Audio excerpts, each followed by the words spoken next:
Boom, pain. In this video, we're gonna talk about what to do in the first 10 minutes, 10 hours, 10 days, and 10 weeks of an injury.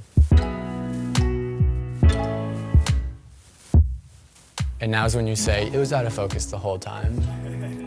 Do it again. That's fine, that's fine, that's fine, that's fine. It'll be even better this time. I just drank coffee, it's fine. So, you felt that pain. What do you do in the first 10 minutes? Well, it's actually super simple. You do something that none of us are that familiar with. You rest. You give your body 10 minutes to listen to what's going on. So pain is there to protect us, okay? That's why we have pain. That's why we produce that symptom. So if we rest, our body's gonna tell us what to do. If you have more pain after 10 minutes of rest, that should be obvious that that's a bad sign and that you should probably stop climbing for that day. If the pain starts to go down over that 10 minutes, then do a little reassessment. You're gonna see a common theme here, and that it's gonna be testing your range of motion, your strength, and then your function. So if after 10 minutes you reproduce one of those positions where you hurt yourself and you have pain, you should probably stop climbing. Climbing for another 30 minutes is not worth risking a 3-month-long injury. So it's been 10 minutes, you test your range, it's full, your strength feels good, but then you go back and you're doing a little bit of light climbing, you have pain, rest. What do we do in the next 10 hours? Okay, so a lot of you may have heard of PRICE. That's a protection, rest, ice, compression, and elevate protocol. So that's just to kind of help with our injured tissue to make sure that we're getting good blood flow and everything to that area. So PRICE can be really helpful in the first few days of an injury. You also want to try and keep that joint mobile if you can. I say joint, but it could be anything. So if it's a shoulder injury, elbow, wrist or finger, or even an ankle or knee injury, try and keep it mobile. When you don't mobilize the tissue, you might get more swelling and inflammation there and actually have more pain and discomfort with it.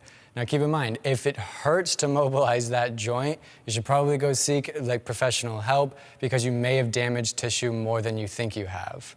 Then you need to start to reassess. So not all pain that you have in a day is gonna last for 3 weeks or 12 weeks, okay? It may just been a day or two, you just got a little muscle twinge or something, no big deal.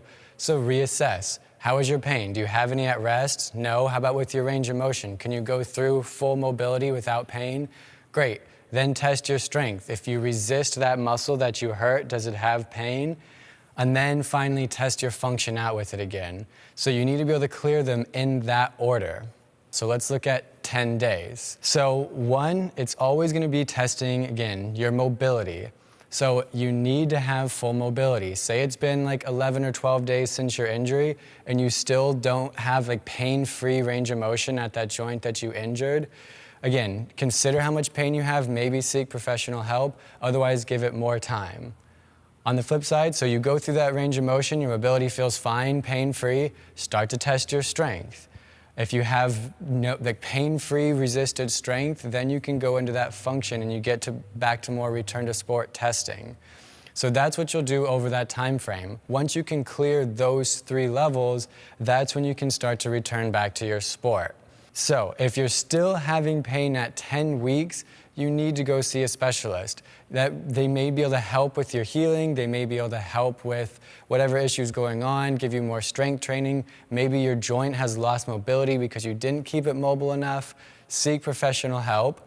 If you're not having pain, start a return to sport program. You've been resting, you shouldn't try and go back at the previous level you were at because you weren't doing the sports you were. So a big mistake would be to think, oh, I was climbing V6, I've been resting for 4 weeks, I should be able to climb V6 when I go back. Work your way up, be smart with it, and always make sure you can pass those criteria of good mobility, strength, and function. You shouldn't have pain with any of those before you try and go back to your prior level. So, hopefully no one gets hurt or injured out there, but if you do, follow this easy little protocol to assist in knowing how and when to get back to climbing. Thanks for watching.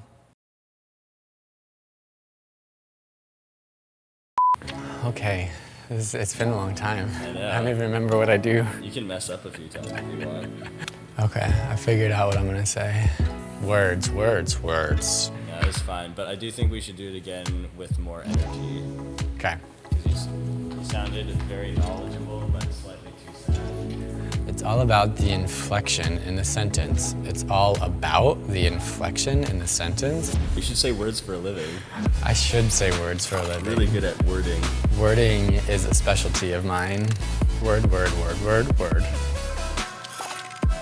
Will you cut that phone line? Don't they know? Can't they look up on Google and see the hours are 10 a.m.? This is ridiculous. Our private studio.